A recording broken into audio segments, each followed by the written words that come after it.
Hi, HIM 2211 class. My name is Caitlin Hagan, and I'm doing my presentation on EHR history. So I'll be going over electronic health records and their history.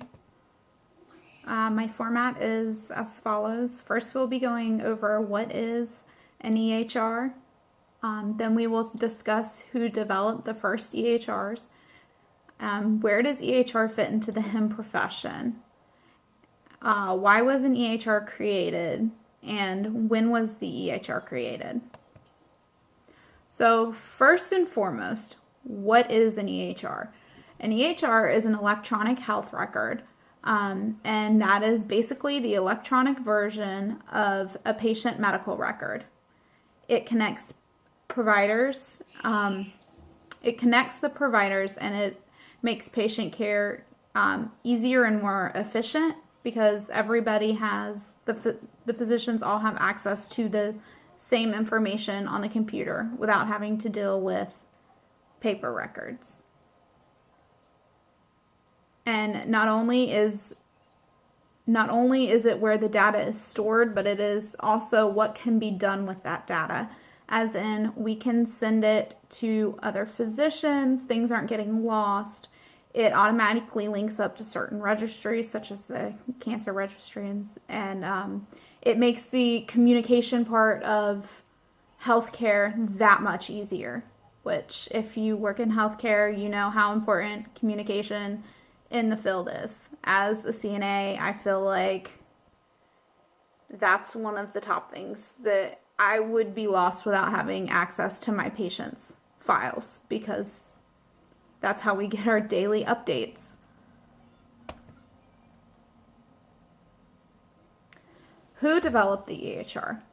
During my research, I found two different people and places. The first person I found, his name was a man named Mr. Larry Weed. He is the first person who came up with a problem-oriented medical record. He was the first person to introduce the idea of using electronic anything for patient care and storing the data.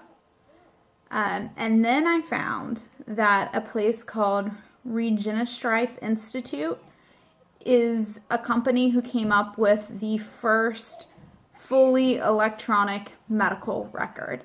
But the downfall to that is the only places in the beginning who used the software that Regenstrife came up with are government hospitals and visionary institutes, because it was an extremely costly system to have.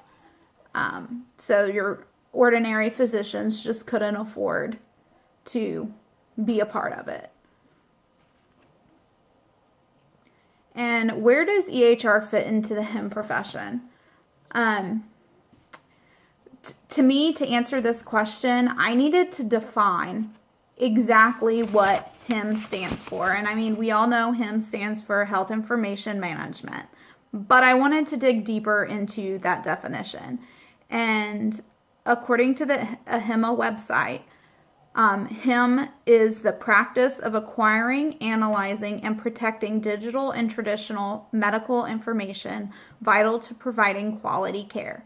So now that we know the definition of what HIM is, I feel like it's so much easier to answer the question of how does an EHR fit into the HIM profession. And the answer's in the definition. It's the HIM professional's job to protect the EHR, because it's the EHR's the digital patient health information, and that's exactly what the description for a HIM professional is, which I actually found that kind of neat, because I guess I've never really dug into it before, but I thought that was cool that it was in the actual definition. And why were EHRs created? EHRs became more popular because papers and medical information were being misfiled, misplaced, lost, easily stolen, easily copied, easily forged. There are a lot of issues with paper records. That's just more time consuming and costly than an electronic record.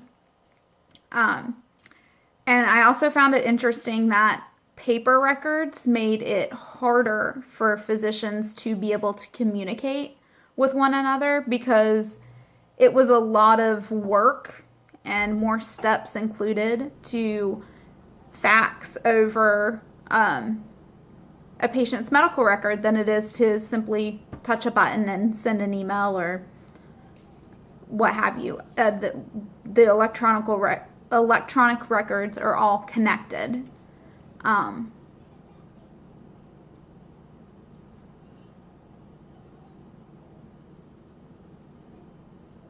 So the EHR records came around and they have minimized the amount of errors. They are maximizing cost efficiency, and they are they're allowing physicians to give a better managed care because they're connecting all of the physicians. So say I go to the hospital and then I have to meet with my primary care doctor after the hospital visit. My primary care doctor already has the access to the hospital medical record that he can just access via computer, and we don't have to get a printout or fax it or anything like that. So it's really maximizing patient quality of care because it's allowing physicians to be in constant know with our medical records. And lastly, when was the EHR created? Well, Larry Weed, who I mentioned was the first person to develop a problem-oriented medical record, that was developed in the 1960s. And then Regina Strife, who is the one who made the first fully electronic medical record, was developed in 1972. And then from there, in the 1990s, is when the electronic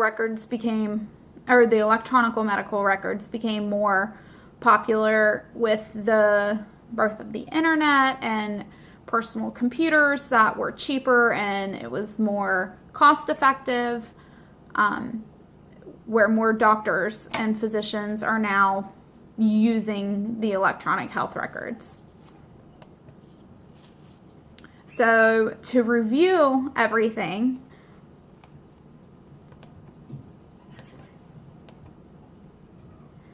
the EHR is the electronic health record. It was first made in the 1960s by Larry Weed, sorry. And then the fully electronic medical record was in 1972 by Regina Strife Institute. HIM professionals are responsible for the overseeing of privacy and security of the EHR system.